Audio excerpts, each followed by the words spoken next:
اعوذ باللہ من الشیطان الرجیم بسم اللہ الرحمن الرحیم لقد کان لکم فی رسول اللہ اسوۃ حسنہ صدق اللہ العظیم رب اشرح لی صدری ویسر لی امری واحلل عقدۃ من لسانی یفقہوا قولی واجعل لی وزیرا من اہلی آمین یا رب العالمین۔ نبی پاک صلی اللہ علیہ وسلم کو اللہ تعالیٰ نے ساری مخلوقات کے لیے رحمت للعالمین بنا کر بھیجا، اور یہ آپ کی رحمت کا ہی مظہر ہے کہ آپ نے آ کر سب سے بڑا کام یہ کیا کہ انسانوں کو انسانوں کی غلامی سے نکال دیا اور ایک اللہ کی غلامی ملایا۔ اس سے پہلے زمانہ جاہلیت میں عورت کے ساتھ بھی بہت برا سلوک ہوا کرتا تھا۔ عورت کو یہ تھا کہ ننگے طواف کرنا ہے، عورت اور مرد ننگے طواف کرتے تھے۔ عورت کے ہاں ظلم ہوتا تھا، جس عورت کے ہاں بیٹیاں پیدا ہو جاتی اس کو برا تصور کیا جاتا تھا، بلکہ معاشرے میں اس کو کوئی بلاتا نہیں تھا، اور جو بیٹی پیدا ہوتی تھی اس کو زندہ درگور کر دیا یعنی زندہ دفن کر دیا جاتا تھا۔ یہ وہ سارے ظلم تھے جو زمانہ جاہلیت میں رائج تھے۔ آج 1400 سال بعد جب میں اور آپ سیرت کے اس مہینے میں نبی پاک صلی اللہ علیہ وسلم کی سیرت کا مطالعہ کر رہے ہیں، آپ صلی اللہ علیہ وسلم کی زندگی کا مطالعہ کر رہے ہیں، آپ صلی اللہ علیہ وسلم کا اپنی بیویوں کے ساتھ مطالعہ کر رہے ہیں، تعلقات اور ازواج کے ساتھ جو آپ کا حسن سلوک ہے، وہیں ہم یہ بھی پڑھیں گے کہ رسول اللہ صلی اللہ علیہ وسلم نے عورتوں کے بارے میں، بیٹیوں کے بارے میں، یا اس عورت کے بارے میں جس کے ہاں بیٹیاں پیدا ہوں، کیا بیان فرمایا ہے۔ کیوں؟ دیکھیے کہ اللہ کے رسول صلی اللہ علیہ وسلم سے پہلے عورت کو کھلونا سمجھا جاتا تھا۔ آج بھی دنیا والوں نے کیا کیا ہے کہ عورت کو زینت بازار اور اپنی تجارت کا اعلی کار بنا لیا ہے، اس کو فروغ دینے کے لیے اعلی کار بنا لیا ہے۔ تو یہ معاملات ہمارے ہاں چل رہے ہیں۔ جس کے ہاں بیٹی پیدا ہو جائے اس عورت کو ساس سسر تانے دے دے کے مار دیتے ہیں۔ ہندوؤں کے ہاں تو بہت برے حالات ہیں، مسلمانوں کے ہاں بھی ہندوؤں سے کم نہیں ہے۔ جس بیچاری کی بیٹی پیدا ہو جائے اس کو بڑے تانے دیے جاتے ہیں اور بہت برا بھلا کہا جاتا ہے۔ اس لیے ہم پڑھیں گے رسول اللہ صلی اللہ علیہ وسلم کے کچھ فرمان۔ آپ صلی اللہ علیہ وسلم نے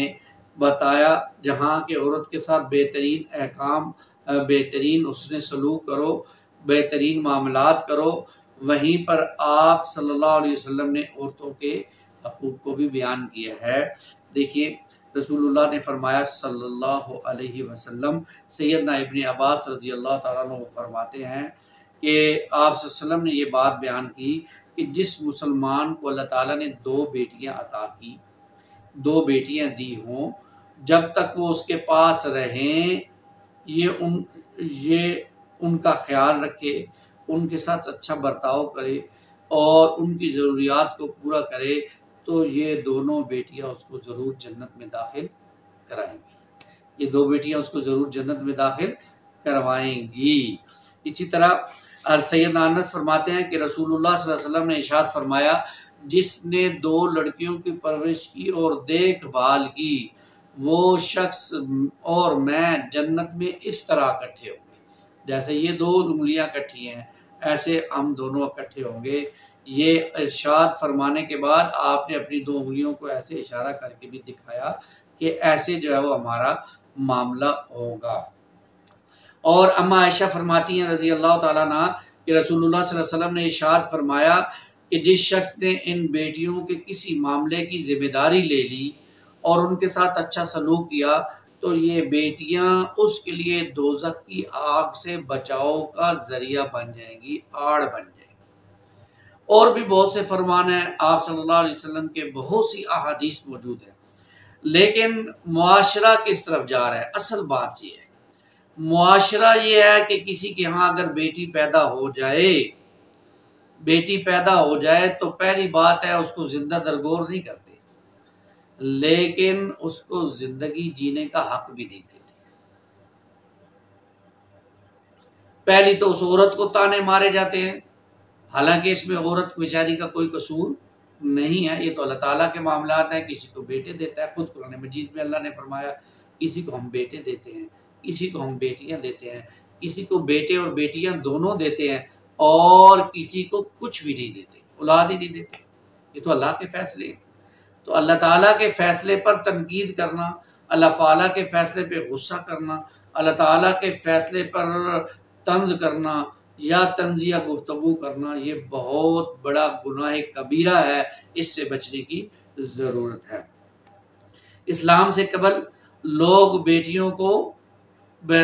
کی پیدائش کو برا تصور کرتے تھے، اور سورہ نحل میں ہے کہ جب ان میں سے کسی کو اللہ تعالیٰ لڑکی کی خوشخبری دیتے تھے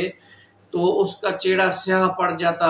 اور وہ غصے سے بھر جاتا اور لوگوں سے چھپتا پھرتا، اور اس برائی کی خوشخبری کے سبب جو اسے دی گئی اس وجہ سے وہ یہ کام کرتا۔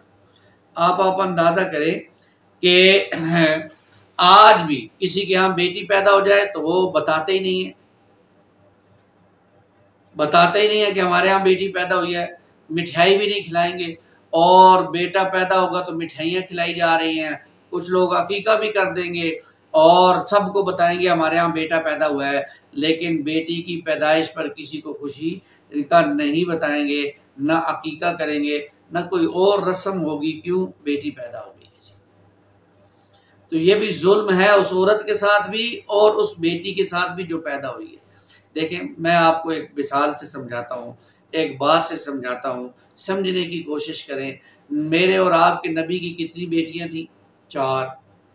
اللہ تعالیٰ نے آپ کو اولاد نرینہ دی لیکن پھر واپس لے لی، تو آپ کی صرف 4 بیٹیاں جس سے آپ کی نسل آگے چلی ہے۔ تو آپ اللہ کے رسول صلی اللہ علیہ وسلم کی صرف 4 بیٹیاں تھیں، اور اللہ تعالیٰ اگر کسی انسان کو صرف بیٹیاں دیتا ہے،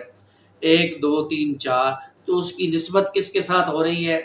اپنے آقا، اپنے مولا نبی پاک صلی اللہ علیہ وسلم کے ساتھ ہو رہی ہے۔ تو خوش نصیب ہیں وہ انسان جن کو اللہ تعالیٰ نے صرف بیٹیاں دی ہیں،